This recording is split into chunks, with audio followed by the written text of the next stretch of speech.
What's going on, YouTube fam? This is the Wealth Investing Network. We do this for the win. You're getting a sneak peek into my stock portfolio and a sneak peek into my research on stocks. Today is a video that I was not really expecting to make. I've got some ideas that are kind of all over the place. I wanted to compare dollar store stocks.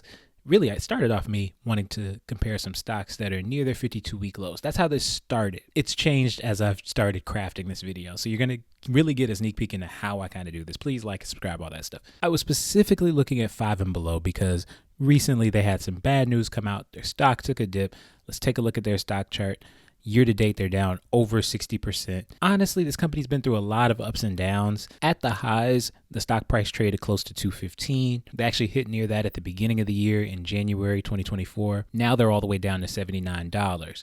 Now, this stock keeps hitting its head over and over again at this price, right? In terms of market cap, that puts it at about $4 billion. They actually have a PE ratio of about 14, which is lower than the stock market, lower than the S&P 500. So I thought maybe there could be some value here. They're a company that is typically known as a dollar store. Everything's below $5, but there's a section called Beyond now, right? Everything's going up. People are starting to expect, okay, dollar stores, not everything's going to be a dollar, at least not really in the United States. Even a store like Dollar General, you know things aren't necessarily a dollar. Dollar Tree, things used to be a dollar at Dollar Tree.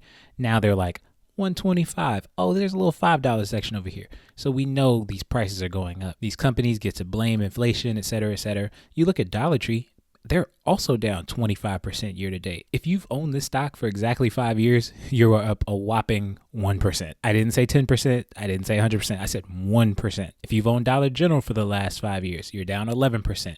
So there's some roller coasterness going on here. There are some windows where you can catch it and maybe double your money, but right now sentiment is down on these types of stocks. So again, I warned you this is going to be all over the place. Let's go back to 5 and below. 5 and below CEO Joel Anderson resigns. I believe it came as a surprise to the market. The stock was already down when this happened. This happened on middle of July, around July 17th. You saw the stock go from already what was pretty much their 52-week low in $100 and then go all the way down to $79. So obviously this is a surprise. Chief Operating Officer or the COO stepped in. Okay, that's pretty standard. But then on top of that, they had poor comparable sales growth.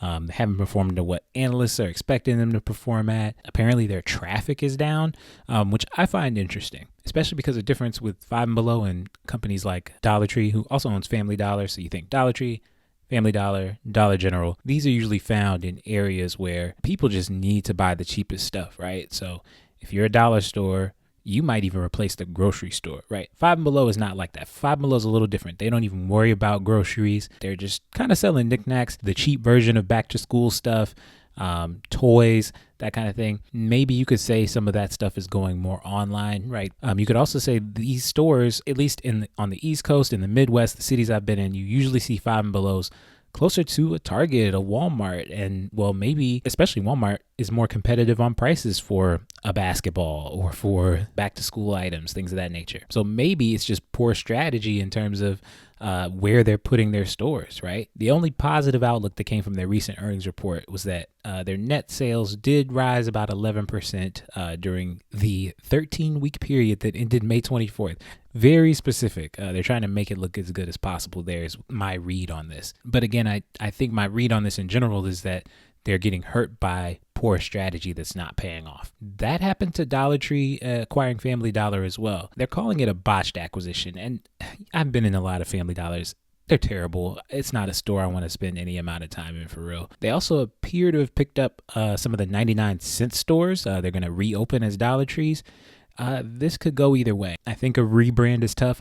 I'm not as familiar with the 99-cent stores, so maybe it could be easy to switch them over, but usually this requires a lot of capital and investment. So that's where we're going to get into the financials in a little bit. And then since I talked about the other two, Dollar General, I'm not really going to go into a deep dive on Dollar General. One thing that I found interesting, though, was just that of these stocks, Dollar General is seen as less shareholder friendly. Investors would like to see them focus on share buybacks, and it's always going to look tough when in the previous year, management spends $2.7 billion on stock repurchases and then say, okay, we're going to stop doing that.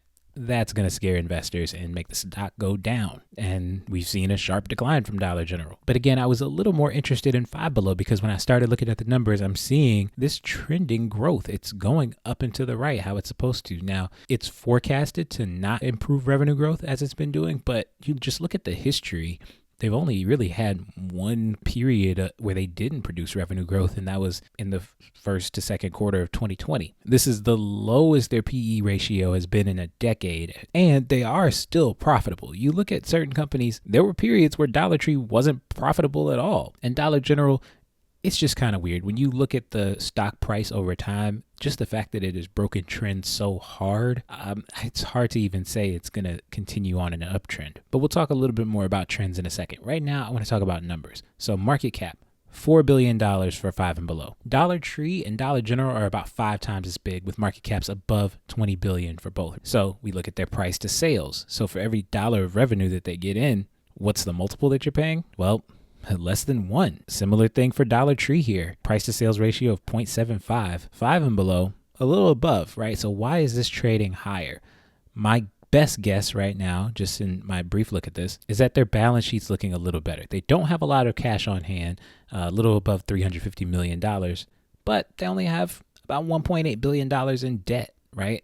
These other companies do have more debt, but that does make me less interested in Dollar General because management plans on opening 800 stores and doing a bunch of remodels and relocations, but that means they probably have to take on more debt because they don't have a lot of cash on hand. Dollar Tree also probably going to have to take on debt if they're going to revamp these 99-cent stores. And this is a terrible time to be taking on a bunch of debt because interest rates are still high. So again, I warned you this is going to be all over the place. Let's go back to Five and Below. I think Five and Below just has to perform essentially, and it's going to be tough for them because again, traffic is down. You take a look at their stock chart, you look at the 200-day moving average, the 50-day moving average, it's oversold.